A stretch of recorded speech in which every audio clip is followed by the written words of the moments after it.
სრულწმენები, რომელიც აქვთ მეზღვაურებს. პირველ რიგში ქალი არ შეიძლება გემზე. და ეგ გავაბათილეთ, ხო ხედა ყველაფერი კარგად მიდის.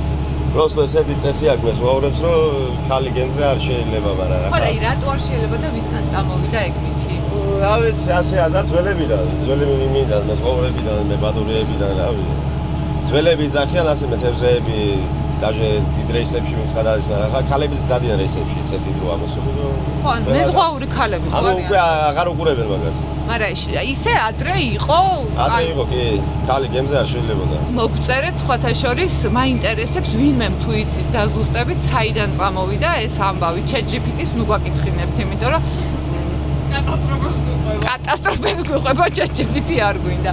კაი, ეხლა კიდევ რა ესეთი ის არის? სრულწმენა, რა, აი მაგალითად მამალმა თუ იყილა ზღვაში არ უნდა გახვიდეს ერიდან არის. ისეთები არა, დაუშვადაგე რა, ზღვაში გამოხვედი და რაღაცა ან გაგიფუშტან ბადე დაიხან, რაღაცა ეს უკვე ცუდი ნიშანად ითვლება და ანუ იმ დღეს სავარაუდოდ არ შეიძლება გაგრძელება მუშაობის, მაგრამ ჯობი არ გაქვს. ხო, ჯობი არ გაგრძელოთ, თელი დღე არის ჩემპები რა, სულ ის. ისე უხმა რო გეწყება დღე კი მიდის დღე უხმა.